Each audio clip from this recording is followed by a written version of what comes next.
রাধে রাধে। আপনাদেরকে শুভ জন্মাষ্টমী উপলক্ষে হার্দিক শুভকামনায়।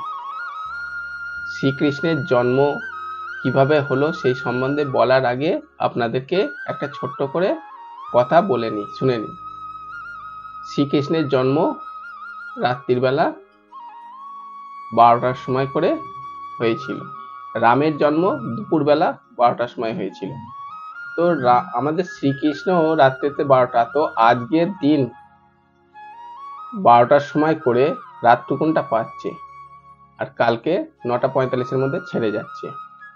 তা ওই রাত্রিরে গোবিন্দকে একটুখানি প্রদীপ দর্শন করাবে, প্রদীপ আরতি করবেন, চামর ব্যঞ্জন করবেন, ময়ূরপঙ্খা দিয়ে হাওয়া করবেন, এবং বাকি কালকে তার পরের দিনে অভিষেক, যেমন দুধ, দই, ঘি, মধু, শর্করা ইত্যাদি গঙ্গা জল দিয়ে, গোময় গোমূত্র দিয়ে স্নান আদি করালেন, সে ঠিক আছে। তবে আজকে 12টার সময় যদি করান তো খুবই ভালো জিনিস। একটু মিষ্টি মুখ করালেন, একটু চরণে ফুল দিলেন, একটু লাল দুলাল করলেন, গোবিন্দকে হার্দিক শুভকামনা দিলেন। তো এটা যতটা পারবেন চেষ্টা করবেন আজকে রাত্রি 12টার সময় করে, ঠিক আছে? তো শ্রীকৃষ্ণের জন্ম কিসের জন্য নিয়েছিল? কংসকে মারার জন্য? না না না। দুষ্টকে দমন করার জন্য? না। যদা যদা হি ধর্মস্য গ্লানির্ভবতি ভারত অভ্যুত্থানম অধর্মস্য তদাত্মানম সৃজন্মহম পরিত্রাণায় সাধুনায় বিনাশায় চতুষ্কৃতা ধর্ম সংস্থাপনায়ার্থ সম্ভবানি যুগে যুগে। তো কিসের জন্য? দুষ্টকে দমন করার জন্য, না কংসকে মারার জন্য, শিশুপাল দন্তবক্রকে মারার জন্য? না না, ওনার যদি ইচ্ছা থাকে, উনি কর্তুম অকর্তুম অন্যথা কর্তুম সমর্থা। ওনার যদি ইচ্ছা থাকে, উনি বৈকলক ধাম থেকেই ভ্রুকুটি যুগলের দ্বারাই ও নষ্ট করে দিতে পারবে, ঠিক আছে? কি সুদর্শন চক্রের দ্বারাই তাদেরকে শিরচ্ছেদ করে দিতে পারবে। কিন্তু উনি ভক্তদেরকে লীলা সুমিরন চিন্তন করা, আনন্দ প্রদান করার জন্যই উনি জন্ম নিয়েছিলেন। আর জন্ম যে নিয়েছিলেন কোথায়? দেবকীর অষ্টম গর্ভেতে। দেখুন, কংসের অত্যাচার এতই বেড়ে গিয়েছিলেন যে অসুররা সর্বদাই ঋষি মহারিষিদেরকে এবং সাধারণ মানুষদেরকেও অত্যাচার করতেন, কর দিতে পারতেন না, বা তারা যেখানে ভগবানের নাম সংকীর্তন হচ্ছে, যজ্ঞ হচ্ছে, তো সেখানে মানে কংস অত্যাচার করতেন এবং এমনকি ঋষিদেরকে বন্দিও করতেন। তো চারিদিকে মানে নাম নিশান মিটিয়ে দিয়েছিলেন। কিন্তু সেই সময় কি, রাখে হরি মারে কে, যদি গোবিন্দ যদি সহায় থাকে আর কি চিন্তা। দেখুন, এক সময় মানে কংসের কাকার যে পুত্রী আর কি, তো ওনাকে দেবকীকে যখন বিবাহ হচ্ছিল বসুদেবের সঙ্গে, সেই সময় রথেতে বসিয়ে না নিয়ে যাচ্ছিলেন বাধাই দেওয়ার জন্য, বিবাহ হয়েছে নাম কামাবে বলে। কিন্তু যেতে যেতে দেখা গেল দেবতারা বললেন, আরে এ তো কংস, এরকম যা, যেখানে শ্রীকৃষ্ণ যে মাতৃগর্ভেতে জন্ম নেবে তার মাকে মানে বিদায় দিচ্ছে আর কি বিবাহের এতে। তো এরকম কংস রকম রাক্ষস, যে রাক্ষস প্রজাতির, উনি ঋষি মহারাজদেরকে অত্যাচার ছাড়া কিছু করেনি, তার অবগুণেই অবগুণ। সেই রকম ভাবে শ্রীকৃষ্ণের মাতা পিতাকে এইরকম ভাবে স্বাগত করার জন্য এরকম রথে করে নিয়ে যাচ্ছে, বরদাস্ত হলো না। তো ওনাকে বললেন যে, হারে মূর কংস, তুমি যাকে নিয়ে যাচ্ছ তার অষ্টম গর্ভেই যে সন্তান হবে সেটাই তোমার মৃত্যুর কারণ হয়ে দাঁড়াবে। তো শোনা মাত্রই মৃত্যুকে দেখুন না, কে না ভয় পায়। কংস তাই করলেন, অষ্টম গর্ভে, ঠিক আছে, না রহেগা বাঁশ না বাজেগা বাঁশুরি, সেই কথাই আছে না, সেরকম ভাবে আমি যদি দেবকীকে মেরে দিই তাহলে তাই হবে। তো যেই না দেবকীর কেসটা ধরে তরোয়ালটা নিয়ে মারতে যাচ্ছে, তখন বসুদেব ভাবলেন যে এ তো মহা সমস্যা। দেখুন, কেস যার যার নারীর উপর অত্যাচার করেছে, দুর্যোধন দুঃশাসন কেস ধরেছিলেন দ্রৌপদীর, তার কিরকম দুর্গতি হয়েছিল। আর কংস তো জানেন কিরকম, মানে এক কৃষ্ণের দু মানে মুষ্টিক প্রহারের দ্বারাই ওর মৃত্যু হয়ে গিয়েছিল। যাই হোক, তো ওই কেস ধরেছিলেন তখন বসুদেব, তো তার ধর্মপত্নী রক্ষা করা তো তার কর্তব্য। উনি বচনবদ্ধ দিয়ে দিলেন যে ঠিক আছে, যে সন্তানের নিয়ে মানে আপনার ক্ষতি করবে, মৃত্যু দেবে, তো আপনার সন্তানটা আমি দিয়ে দেবো, শিশু, নবজাত শিশু আপনি মেরে দেবেন। এরকম করলেন, ঠিক আছে। তো ওনাকে বন্দি করে রাখলেন। এদিকে দেখতে দেখতে 6টা সন্তান জন্মগ্রহণ করলেন, তো মৃত্যু দিয়ে দিলেন। কংস ফুলে একদম মানে কোনো ব্যাপার নাই। সপ্তম গর্ভে বলরাম এলেন। দেব মানে বসুদেবের আরো অনেক পত্নী ছিল, তার মধ্যে যেমন দেবকী, রোহিণী। তো রোহিণী যশোদা মাতার নন্দ মহারাজের মানে মহলিতে থাকতেন।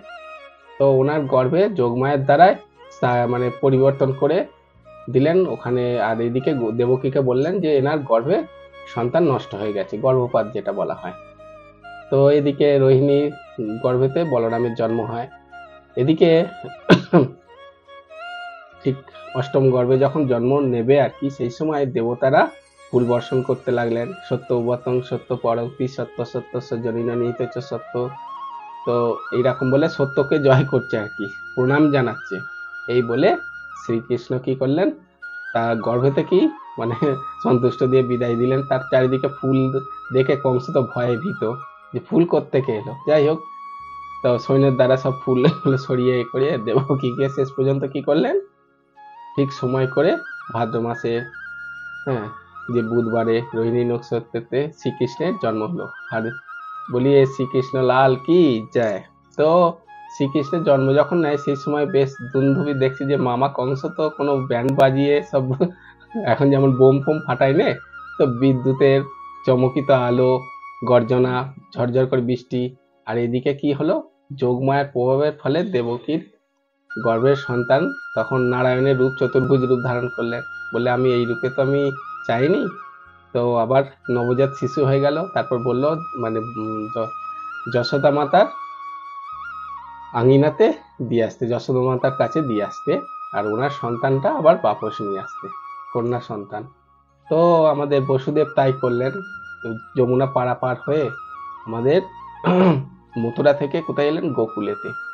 গোকুলে এসে যশোদা মাতা অর্থাৎ নন্দ মহারাজের বিয়েতে দেখলেন যশোদা মাতা তাই হলো, ওনার যে কন্যা সন্তান ছিলেন আর তার পাশে একজন মানে আরেকজন কৃষ্ণকেও জন্ম দিয়েছিলেন। যে বৃন্দাবনের কৃষ্ণ বলি না, যে বৃন্দাবনম পাদম একম না গচ্ছতি, শ্রীকৃষ্ণ বৃন্দাবন ছেড়ে কখনোই যাননি উনি। মথুরা গেছে বলে না, তারকা গেছে, ওটা ওই দেবকীর যে সন্তান শ্রীকৃষ্ণ উনি গেছে। তো ওই যশোদা মাতার কাছে শ্রীকৃষ্ণ ছিল, আর দেবকীর শ্রীকৃষ্ণ দুজনে একত্রিত মিলিত হয়ে গেল। ঠিক আছে, এটা যোগমায়ার প্রভাবের ফলে। একটা হচ্ছে মহামায়া আর একটা হচ্ছে যোগমায়া। মহামায়া মানে দুর্গা, হ্যাঁ, কাত্যায়নী মহামায়ে মহাযোগী নদীশ্বরে নন্দগোপ সুতান দেবী প্রতিমে কুরুতে নমহা। গোপীরা যে স্তুতি করেছিল না, কাত্যায়নী মহামায়ে, কাত্যায়নী মানে দেবী দুর্গার কাছে, যে কৃষ্ণ আমার পতিদেব হয়, তাই পেয়েছিলেন। আর যোগমায়া হচ্ছে শ্রীমতী রাধারানীর একটা মানে সর্বগুহ্যতম একটা শক্তি। শ্রীকৃষ্ণ মানে উদ্ধার নেয়। যদ্যপি দুজনে একই, রাধা মাধব হরি, মাধব নৈব রাধা। আবার রাধা পূর্ণ শক্তি, কৃষ্ণ পূর্ণ শক্তিমান, দুই বস্তু ভেদ নাই, শাস্ত্র তার প্রমাণ, চৈতন্য চৈতামৃতে বলেছে। যাই হোক, এদিকে মানে যশোদা মাতার যে কন্যা জন্ম নিয়েছিল, সেই কন্যাকে নিয়ে আসলেন। নিয়ে আসার পরে দেবকীর কাছে আবার রেখে দিলেন, এবং যোগমায়ের দ্বারা আবার যে মানে গেট ফেট খুলে গিয়েছিল, তো সেই যখন নিয়ে যায় আবার গেট বন্ধ হয়ে গেল, শিকল পড়ে গেল হাতের মধ্যে। সৈন্যরা জেগে উঠল, হ্যাঁ কন্যা শিশু সন্তান জন্ম নিয়েছে। যখন কংসকে বলল, কংস তরোয়াল নিয়ে মারতে আসলো, কিন্তু দেখা গেল যে কন্যা সন্তান। যাই হোক, কন্যাই হোক আর যাই হোক, একে মারতে যেমনি গেল তেমনি একটা মানে তার লাথি মেরে কংসকে এমন দড়াম করে ফেলে দিল যে আরে মূর্খ, তুই আমাকে মারবি কি, যে তোকে মারবে সে গোকুলে জন্ম নিয়ে নিয়েছে। সে তখন কি করলেন, অষ্টভুজা রূপ ধারণ করে বিন্ধ্যাচল পর্বতে বৃন্দাবসিনী যে আমাদের দুর্গা মায়েরই একটা রূপ, উনি ওখানে নিবাস করে থাকলেন। আগামী কলিযুগেতে কল্কি অবতারে মানে এখন তো কলিযুগ চলছে, কল্কি অবতার যখন জন্মগ্রহণ করবে তা ওনার সাথে বিবাহ হবে। যাই হোক, এদিকে শ্রীকৃষ্ণের জন্ম হয়ে গেল। আর সেই জন্মটা আজকে ঠিক 12টার সময় করে যখন বললাম, সেই সময় করে আপনারা মানাবেন। আর তার জন্ম নেওয়ার পরে তারপর শ্রীকৃষ্ণ ধীরে ধীরে বড় হতে লাগলেন। এদিকে যশোদা মায়ের কাছে, যশোদার তো কোনো ভানই নেই, কারণ যোগমায়ার ফলে নন্দা সুনন্দা, আমাদের নন্দ মহারাজের যে দুটো মানে বোন ছিল, ওনারা এসে মানে বলতে নন্দ মহারাজ তো খুব খুশি হয়ে গেল, তো মুক্তোর মালা ওনাকে দিলেন। আর এদিকে শ্রীকৃষ্ণ ধীরে ধীরে বড় হতে লাগলেন। এদিকে শ্রীকৃষ্ণ যত লীলা করেছিলেন, মাটি খাওয়া, একদম পুরো ব্রহ্মাণ্ড, যশোদা মাতা মাটি মুখ খুলতে বললেন তো দেখলেন পুরো ব্রহ্মাণ্ড যোগমায়ার প্রভাবের ফলে। তো যশোদা মাতা তো অচেতন হয়ে গেলেন, তাকে আবার বললেন যে এরকম পুরো ব্রহ্মাণ্ডই আমার মধ্যে রয়ে আছে, আর মাটি খাওয়া তো দূর কি পার। তারপর ধীরে ধীরে এক সময় গোপীরা দেখলেন যে তার দরজার গোড়ায় মানে যেখানে চৌকাঠ রয়েছে, শ্রীকৃষ্ণ একবার উপর দিকে যাচ্ছে, একবার নিচের দিকে যাচ্ছে, মানে আবার উপর দিকে চৌকাঠের মধ্যে রয়েছে শুয়ে ঘুরটানে মানে যাচ্ছে, তা ওর মতো শুয়ে আবার হড়াহড় করে পড়ে যায়, তখন যে উঁচু থাকছিল না। তো এতে যশোদা মাতা, নন্দ মহারাজ আর গোপীরা দেখে খুব খুশি হয়ে তখন বলছে, আরে লালা যদি আমাদের গৃহতে আসে কত না খুশি, কত খুশি হতাম। কি আমাদের গোবিন্দ বললো, আরে তোমাদের মনোকামনা অবশ্যই পূর্ণ করব, তোমাদের কাছে যখন যাব না তোমরা বিরক্ত হয়ে যাবে। তাই হলেন, ঘরের ননি খাবে না, নবলক্ষ গরু মাতা রয়েছে, ননি হ্যাঁ মাখন খাবে না, কোথায়? গোপীদের কাছ থেকে চুরি করে খাবে। তা খুশি করে দিলে হবে না, আমি চুরি করে খাবো। তাই খেতেন, খুব ভালো লাগতো। একদিন শ্রীকৃষ্ণ কি করলেন, ব্রজের মধ্যে বলছে, গোপী তুও আনপার গাবার, অর্থাৎ তুও পড়াশোনা জানি না, আমিও জানি না, তুই এক কাজ কর, আমি ভালো হয়ে গেছি, মাখন ফাখন আর খাবো, চুরি করবো না, তো কাজ করবো, তার বিনিময়ে আমাকে দেবে, মাখন দেবে। বলছে ঠিক আছে। তো তখন গোপী একটা মানে গোবরের দোনাগুলো সব তুলছে, বলছে তাহলে তুলে তুলে দে, আমি মানে ঘুঁটে দিয়ে না, তো ঘুঁটে দেবো এ দেবো, তাহলে তুই তুলে দিবি, যে যতবার তুলে দিবি একটা করে টিকা দিয়ে দেবো কপালের মধ্যে। বলছে তাই তাই। তো কি করলো, যতগুলো টিকা পড়বে ততগুলো মাখনের দোনা দেবো, তাই। এবার যখন পুরোপুরি করে কাজ সম্পূর্ণ হয়ে গেল, তখন দর্পণের সামনে যখন গোপী নিয়ে এসে দেখালো যে দেখ তোকে কেমন ভূতের মতো লাগছে, যেই না বললো, শ্রীকৃষ্ণ বলছে সত্যি তো, আমাকে তো কত সুন্দর। करारविन्दे मुखारविन्दम् वटश्च पत्रश्च पुटे शयनं बालं मुकुन्दं मनसा स्मरामि। श्रीकृष्ण गोविन्द हरे मुरारे, हे नाथ नारायण वासुदेवाय। करारो बिंदे मुखारो बिंदे। তো যাই হোক, তো মুখমণ্ডলটা কত সুন্দর, তার দেখলো ভূতের মতো, তখন আবার মুখটা মুছিয়ে দিল, তখন দর্পণে বললো তাহলে তো যা, একই করেছিস, লেপন করে দিয়েছিস কেন, যা ধুয়ে আসো। ধুয়ে আসার পরে বলছে মাখনের দোনা, বলছে মাখনের দোনা কোথায় দেবো, টিকা কয়। তখন বলছে আরে সাবাস। তখন গোপীরা এসে বলছে, গোপী দেখবে এসে, দেখবে এসে ভূত এসেছে। বলছে না ভূত না, জলে ছিটা দিয়ে ধৌত করে দিয়ে তখন গোবিন্দ কি করলেন, বললেন ঠিক আছে, তোকে তুই নটখাটে একটু নৃত্য করে দেখা, ছাঁচিয়ে পর ছাঁচ নাচেতে শ্রীকৃষ্ণ। শ্রীকৃষ্ণ নাচতে লাগলেন। তারপরে কি করলেন, নাচটার ফলে ওরা মোহিত হয়ে সেই মাখনের দোনা নিয়ে চলে গেলেন। তারপরে গোপীরা তখন নৃত্য শেষ হয়ে তখন বলছে, বাহারে কানাই, আমাদেরকে বহুত মানে তুই তো মানে আমাদেরকে মন চুরি করিস ঠিক আছে, তারপর মন মোহিত করে আমাদের থেকে মাখন সেই নিয়েই গেলি, আমি তোর সঙ্গে পারলাম না, এরকম ভাবে চুরি করতেন। তো বাল্যলীলা আরো অনেক লীলা আছে।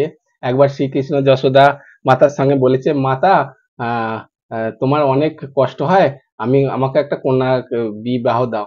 বলছে বিবাহ, তুমি তাহলে বিবাহ করে কি করবে? বলছে তোমার পা দাবাবে, হাত দাবাবে, রান্না করে দেবে। বলছে ঠিক আছে, তুই তাহলে এতক্ষণ তো ছোট, তাহলে কিরকম চাস? বলছে আমি যেমন ছোট, ছোট একটা আমার মানে স্ত্রী থাকবে। বলছে তাহলে ছোট স্ত্রী থাকলে সে তো তাকেও তো ঘরে রাখতে হবে। বলছে না না, আমি যেখানে যাব আমার পকেটে করে সেই স্ত্রীকে নিয়ে যাব। মানে হাস্য কৌতুক ভাবে বাল্যলীলাতে অনেক লীলা রয়েছে আর কি। এদিকে রাধারানীরও মানে পরে আবার জন্মাষ্টমী হবে, সেখানে লীলা আমি তুলে ধরবো, ঠিক আছে। প্রেম সে বলুন রাধা কৃষ্ণ ভগবান কি চায়। আপনাদেরকে জন্মাষ্টমীর হার্দিক শুভকামনায়। হরে কৃষ্ণা কৃষ্ণা কৃষ্ণা হরে হরে, হরে রাম রাম রাম হরে হরে। স্বাগতম কৃষ্ণা সুস্বাগতম কৃষ্ণা, কৃষ্ণা কৃষ্ণা রামা রামা, স্বাগতম কৃষ্ণা शरणागतम कृष्णा। निताई गौर प्रेमानंदे, हरि हरि बोलो। राधा रानी की जय। राधे राधे।